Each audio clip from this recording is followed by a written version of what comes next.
Bienvenidos a nuestro podcast La Biblia en un año 2026. Recuerda que la palabra rema para estos podcasts es luz que ilumina mi camino. Ya hoy estamos en el episodio número 44. ¡Wow! Ya han pasado 44 días de este 2026. Y el título de hoy es Haciendo de tu vida algo hermoso. A mediados del siglo XIX, Lord Rascott estaba alojándose en un hotel en Noruega cuando oyó a una niña pequeña tocar el piano en el pasillo del piso de abajo. La niña hacía un ruido espantoso, pim pam pum, el cual lo estaba volviendo loco. Un hombre llegó, se sentó al lado de la niña y comenzó a tocar con ella, rellenando las notas que faltaban. El resultado fue la más bella de las interpretaciones. Más tarde, Rastok descubrió que el hombre que había estado tocando con la niña era el padre de ella, y este personaje era Alexander Borodín, compositor de la ópera Príncipe Igor. Dios te llama a tener una relación que implica la cooperación con Él. La fe cristiana consiste principalmente en lo que Dios ha hecho por ti en Cristo Jesús. Pero no solo somos espectadores, estamos llamados a responder. Dios nos hace parte en sus planes. Dios viene, se sienta a tu lado y dispone todas las cosas para el bien de quienes lo aman. Recuerda que eso está en Romanos capítulo 8, versículo 28. ¿Qué quiere decir esto? Que Dios toma nuestros pim, pam, pum, es decir, lo desastroso que puede hacer a veces nuestra vida, y hace de eso desastroso algo hermoso y maravilloso. Wow.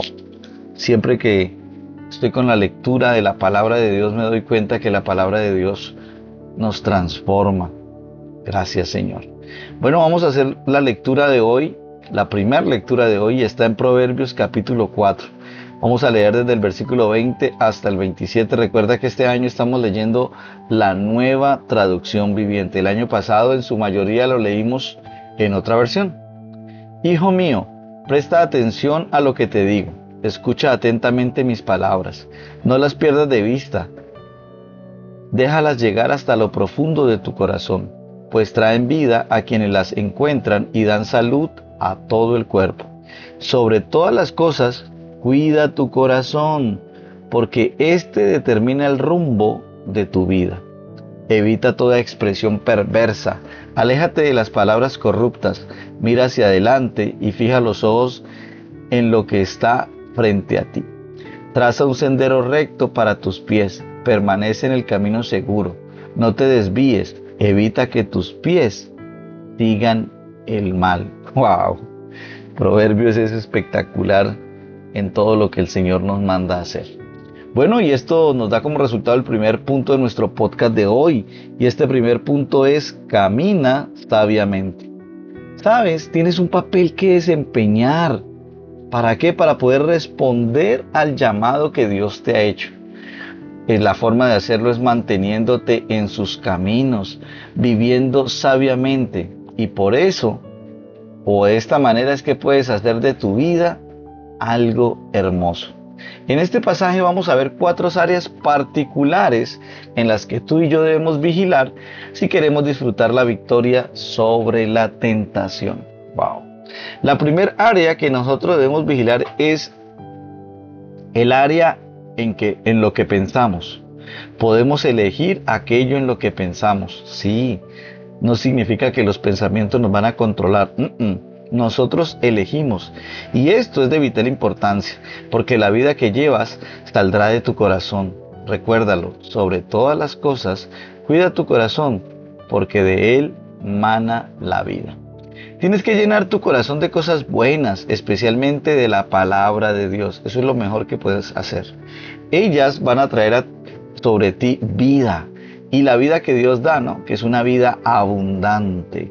Ellas van a traer, la palabra de Dios va a traer salud a través de lo que te alimentes. Dios puede sanarte de cáncer, de cirrosis. Dios puede sanarte de cualquier tipo de enfermedad o de cualquier tipo de dolencia.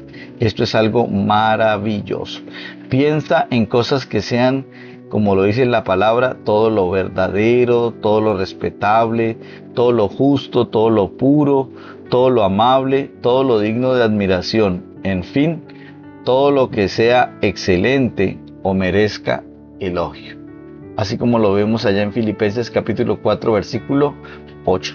Bueno, la segunda área en la cual debes estar muy pendiente, observar, supervisar, es en lo que dices. ¿Por qué? Porque tus palabras son muy poderosas. Por lo tanto, debes usarlas con cuidado. Recuerda lo que leímos: aleja de tu boca la perversidad, aparta de tus labios las palabras corruptas. Como lo dice en Proverbios 4:24, se dice que las palabras de la lengua tendrían que tener cerrojos que las guarden. ¿Cuáles serán esos cerrojos? El primer cerrojo o el primer candado es verdad.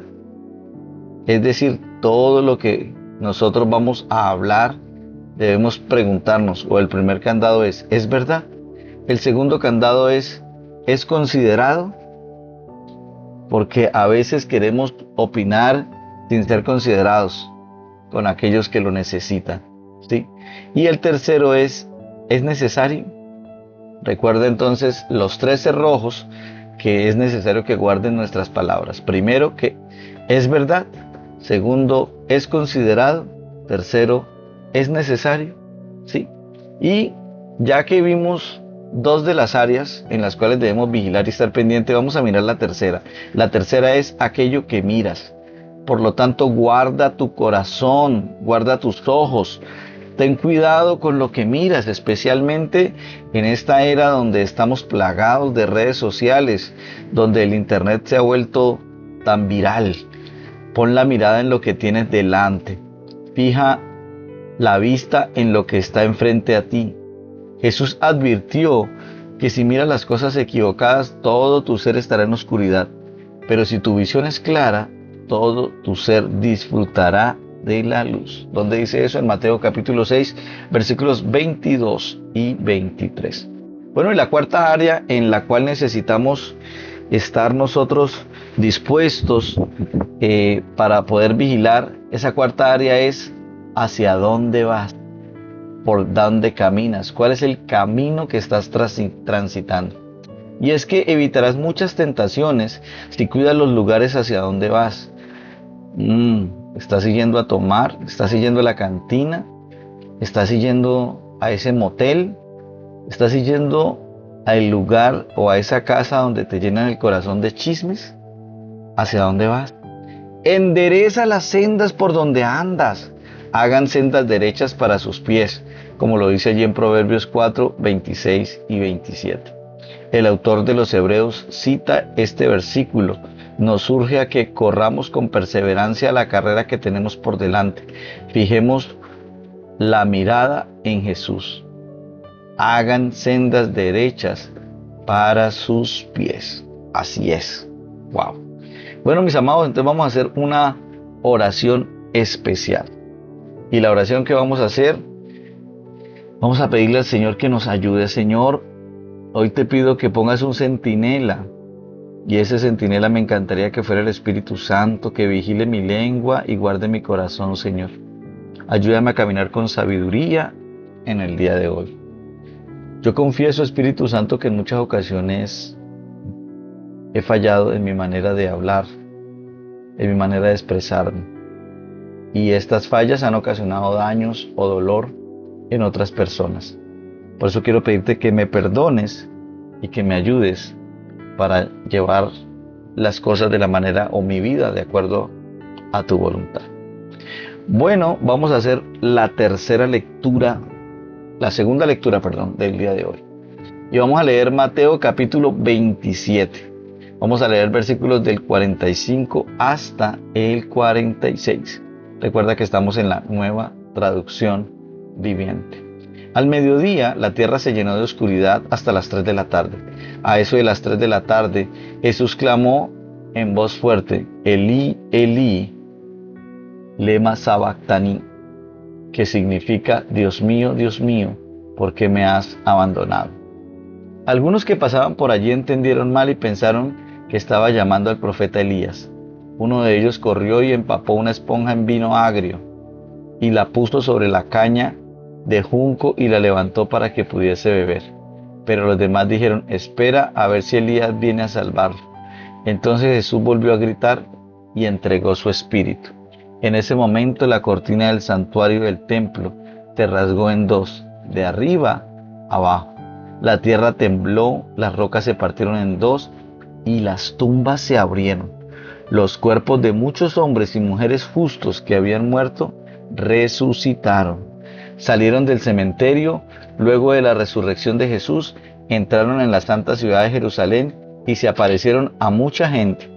El oficial romano y los otros soldados que estaban en la crucifixión quedaron aterrorizados por el terremoto y por todo lo que había sucedido. Dijeron: este hombre verdaderamente era el Hijo de Dios. Muchas mujeres que habían llegado desde Galilea con Jesús para cuidar de él miraban de lejos. Entre ellas estaban María Magdalena, María la madre de Santiago y José, y la madre de Santiago y Juan, los hijos de Zebedeo. Al acercarse la noche, José, un hombre rico de Arimatea que se había convertido en seguidor de Jesús, fue a ver a Pilato y le pidió el cuerpo de Jesús. Pilato emitió una orden para que se lo entregaran. José tomó el cuerpo y lo envolvió en un largo lienzo de lino limpio. Lo colocó en una tumba nueva, su propia tumba que había sido tallada en la roca. Luego hizo rodar una gran piedra para tapar la entrada y se fue. Tanto María Magdalena como la otra María estaban sentadas frente a la tumba y observaban.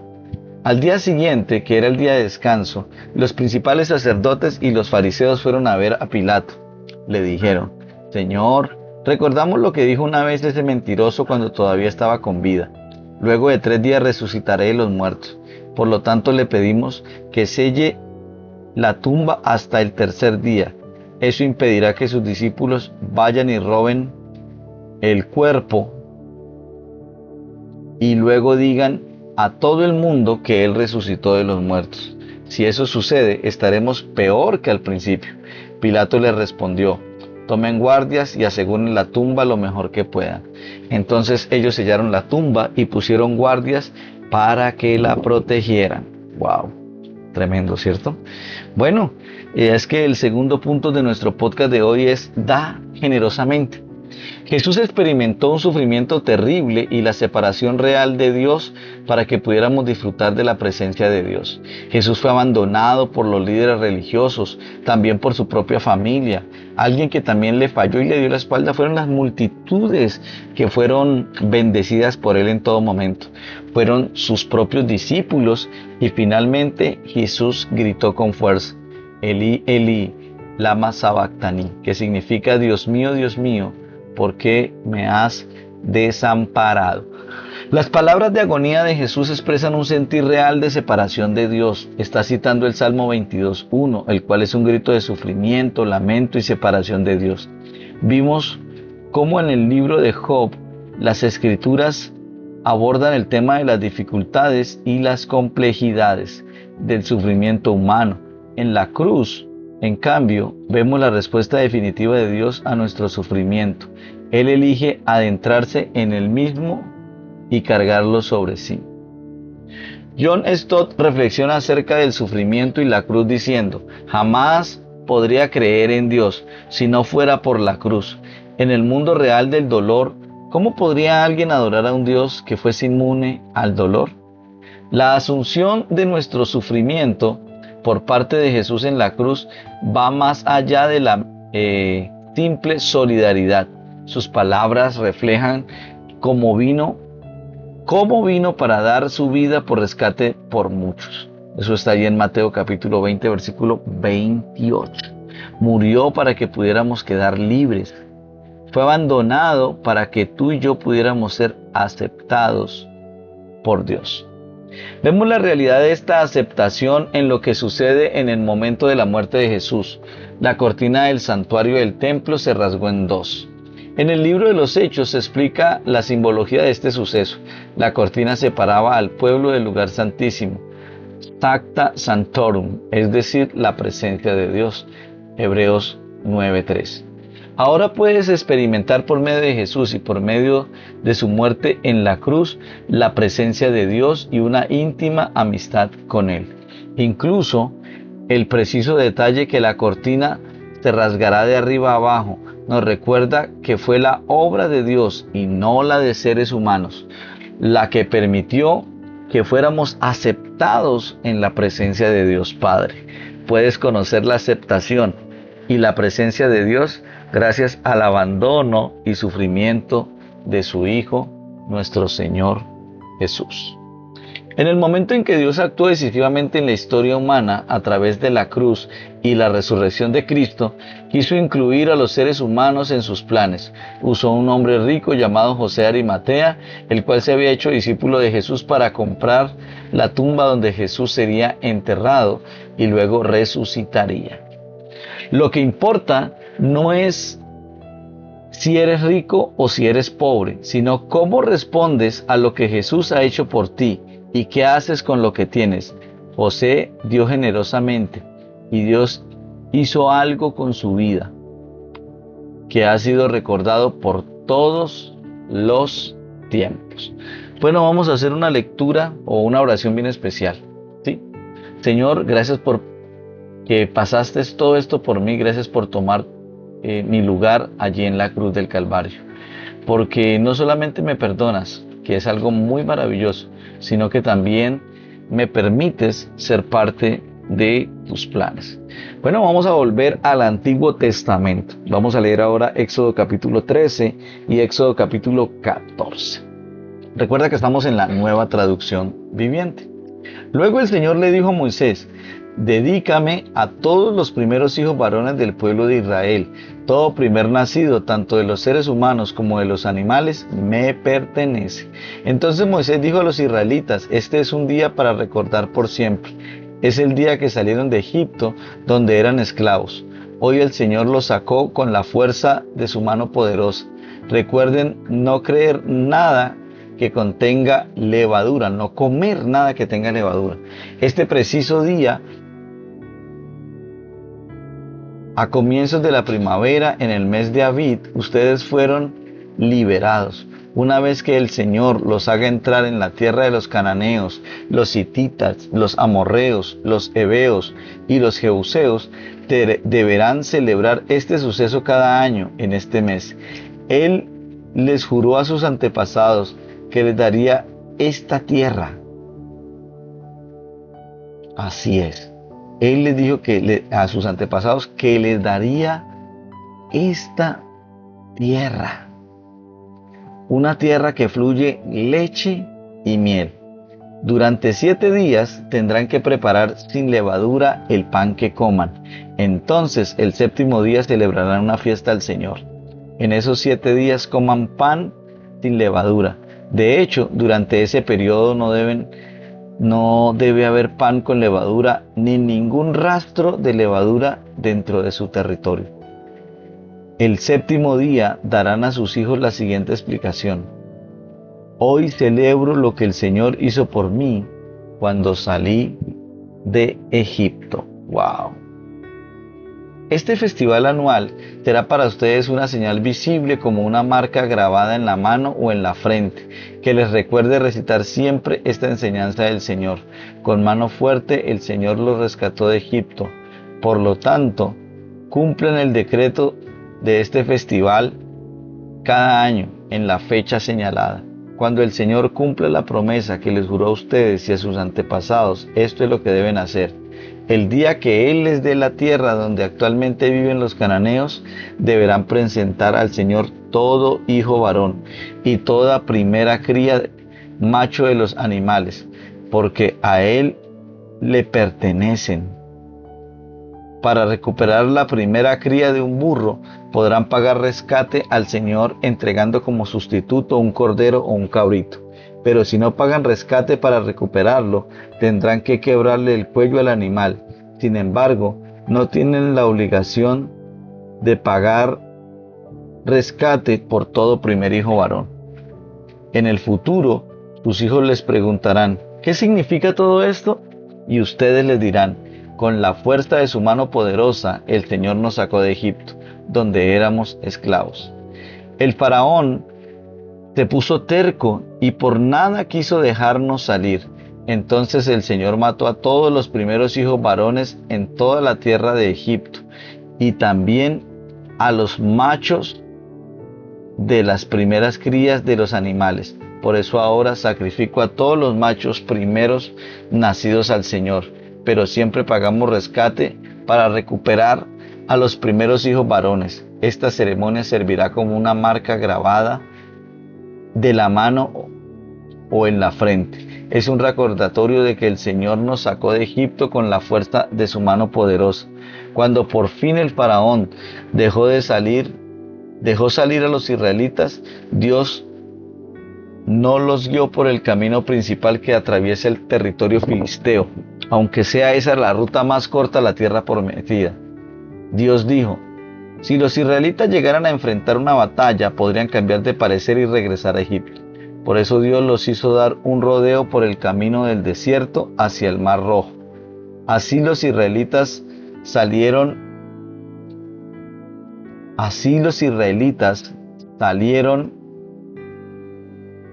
de Egipto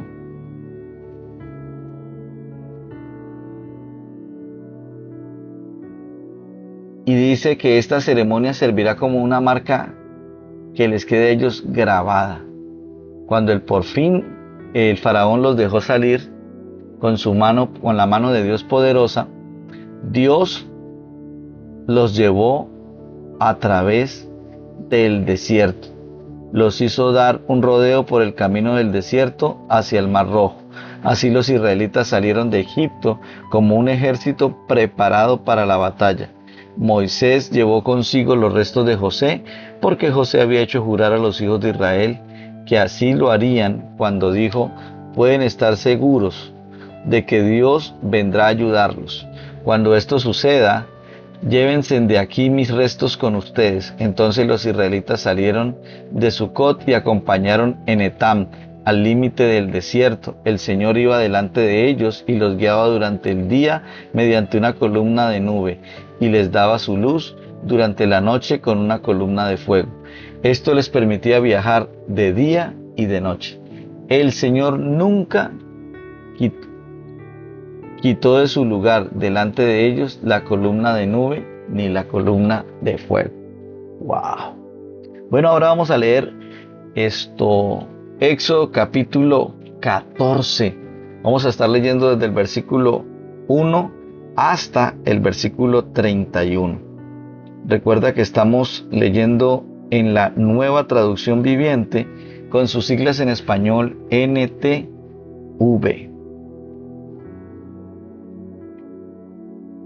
Entonces el Señor le dijo a Moisés las siguientes instrucciones.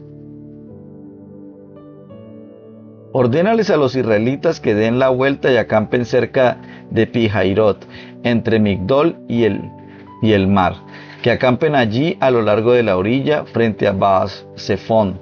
Entonces el faraón pensará, los israelitas están confundidos, quedaron atrapados en el desierto. Una vez más endureceré el corazón del faraón y él saldrá a perseguirlos. Lo haré así para manifestar mi gloria por medio del faraón y de todo su ejército.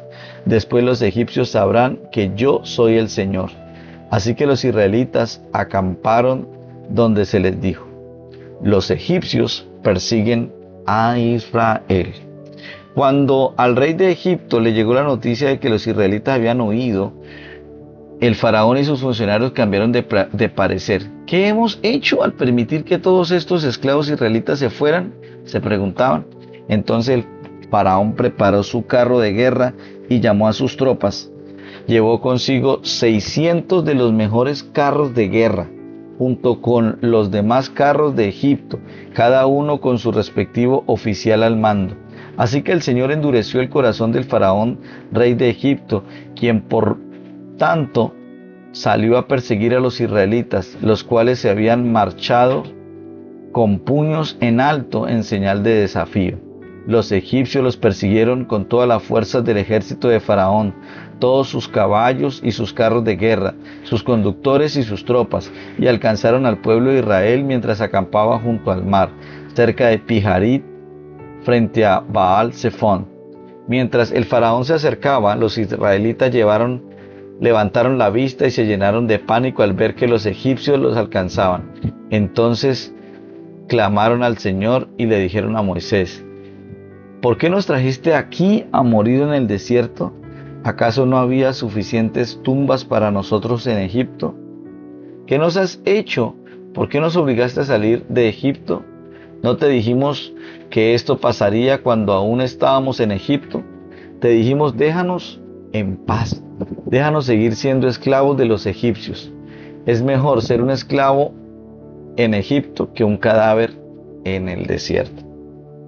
Pero Moisés les dijo: no tengan miedo, solo quédense quietos y observen cómo el Señor los rescatará hoy. Esos egipcios que ahora ven, jamás volverán a verlos. El Señor mismo peleará por ustedes, solo quédense tranquilos. Israel escapa por el Mar Rojo. Luego el Señor le dijo a Moisés: ¿por qué clamas a mí? Dile al pueblo que se ponga en marcha. Toma tu vara y extiende la mano sobre el mar. Divide las aguas para que los israelitas puedan pasar por en medio del mar, pisando tierra seca. Yo endureceré el corazón de Faraón, de los egipcios, y se lanzarán contra los israelitas. La grandeza de mi gloria se manifestará por medio de Faraón y de su ejército, sus carros de guerra y sus conductores. Cuando la gloria se exhibía por medio de ellos, todo Egipto verá mi gloria y sabrán que yo soy el Señor. Entonces el ángel de Dios que iba delante del pueblo de Israel se trasladó hacia atrás del campamento. La columna de la nube también se cambió de lugar y pasó a estar detrás de ellos. La nube se puso entre los egipcios y el campamento de los israelitas. Al atardecer, la nube se convirtió en fuego e iluminó la noche. Pero los egipcios y los israelitas no se acercaron unos a otros en toda la noche. Luego Moisés extendió la mano sobre el mar y el Señor abrió un camino a través de las aguas mediante un fuerte viento oriental. El viento sopló durante aquella tarde, durante aquella noche, y transformó el lecho del mar en tierra seca. Entonces el pueblo de Israel cruzó por en medio del mar, caminando sobre la tierra agua, caminando por en medio del mar, caminando sobre la tierra seca, con muros de agua a cada lado. Entonces los egipcios, con todos los carros de guerra y sus conductores, y con los caballos del faraón, persiguieron a los israelitas hasta el medio del mar. Pero poco antes de amanecer, el Señor miró al ejército egipcio desde la columna de fuego y de nube, y causó gran confusión sobre sus fuerzas de combate. Torció las ruedas de los carros para que les resultara difícil manejarlos. Salgámonos de aquí, alejémonos de los israelitas, gritaban los egipcios. El Señor está luchando por ellos en contra de Egipto. Cuando todos los israelitas habían llegado al otro lado, el Señor le dijo a Moisés: extiende otra vez tu mano sobre el mar, y las aguas volverán con fuerza, y cubrirán a los egipcios, a sus carros y a sus conductores. Entonces, cuando el sol comenzaba a salir, Moisés extendió su mano sobre el mar, y las aguas volvieron con fuerza a su estado normal. Los egipcios trataron de escapar, pero el Señor los arrastró al mar. Enseguida las aguas volvieron a su lugar y cubrieron todos los carros y a sus conductores. El ejército completo del faraón. No sobrevivió ni uno de los egipcios que entró al mar para perseguir a los israelitas. En cambio, el pueblo de Israel caminó por en medio del mar sobre tierra seca, mientras las aguas permanecían levantadas como muros a ambos lados. Así es como el Señor aquel día rescató a Israel de la mano de los egipcios, y los israelitas vieron los cadáveres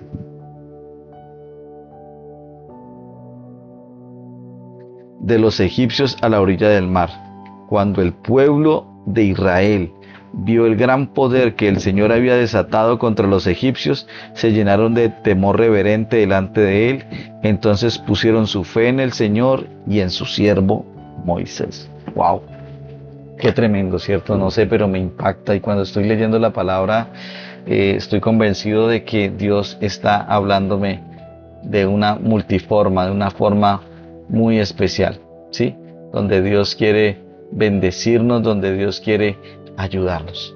Bueno, y entonces esta lectura de Éxodo capítulo 13 y 14 da como resultado: confía totalmente. Ese es nuestro tercer punto: confía totalmente. La liberación obrada por Dios en medio de Jesucristo te prefiguró en el Antiguo Testamento. Igual que Dios abrió el camino a su presencia rasgando la cortina, también Dios abrió un camino a través del mar al dividir las aguas. En todo este devenir vemos la iniciativa de Dios a la hora de liberar a su pueblo de Egipto. Moisés le dijo al pueblo: el Señor los saca, le dirán a sus hijos. Esto es lo que hacemos por lo que hizo el Señor por nosotros, porque el Señor los sacó de Egipto desplegando todo su poder, y una vez que el Señor los haga entrar en la tierra, les dirán: el Señor, desplegando su poder, nos sacó de Egipto, país donde fuimos esclavos.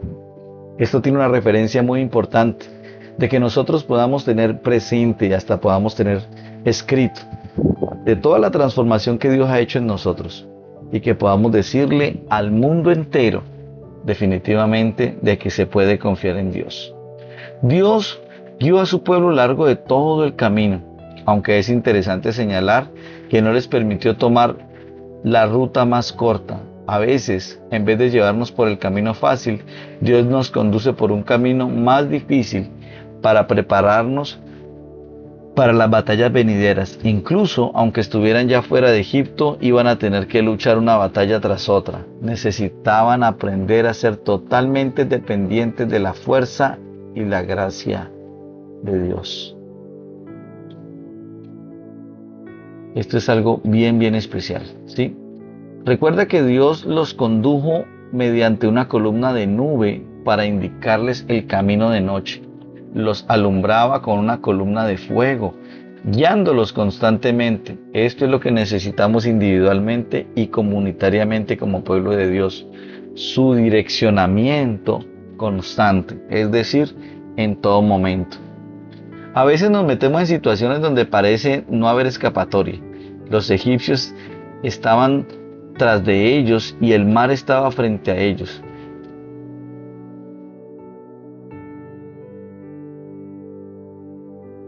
Y es que es importante que podamos nosotros entender eso.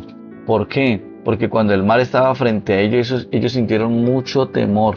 A pesar de todo, Moisés confió totalmente en que Dios lo libraría. Y los exhortó: no tengan miedo, mantengan sus posiciones, que hoy mismo serán testigos de la salvación que el Señor realizará en favor de ustedes. Ustedes quédense quietos, que el Señor presentará batalla por ustedes. ¡Wow!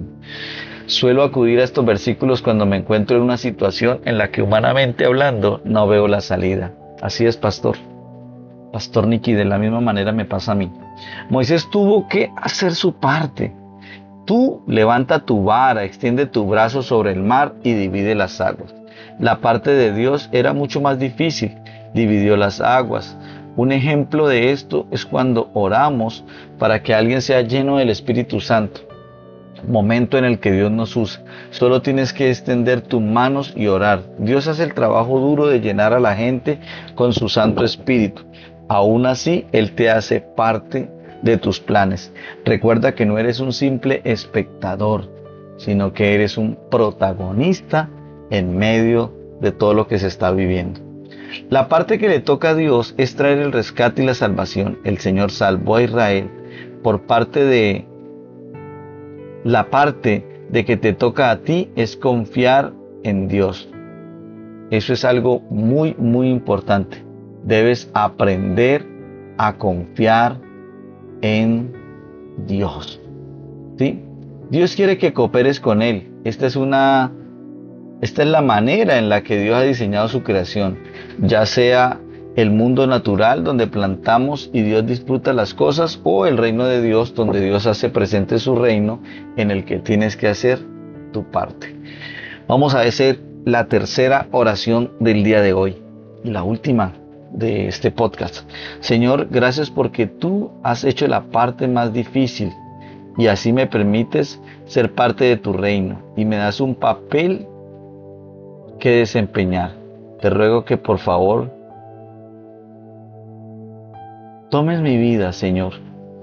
Ayúdame a poder presentar delante de ti mi pim pam pum, una vida desastrosa, y que tú la conviertas en algo hermoso. En el nombre de Jesús. Bueno, recordemos el comentario de la pastora Pippa Gamble. Ella hace referencia a Mateo capítulo 27, versículos 52 y 53. Dice: se abrieron los sepulcros y muchos santos que habían muerto, resucitaron después de la resurrección de Jesús. Entraron en la ciudad santa y se aparecieron a muchos. Aquello tuvo que poner los pelos de punta a todo el mundo. ¿Qué sería de aquellas personas que resucitaron? Muy buena pregunta, pastor. Recordemos que este devocional es escrito por el pastor Pippa Gamble de la iglesia HTB en Londres, Inglaterra. Y la voz de este podcast es de Luis Alfonso González, su amigo y servidor. Bendiciones.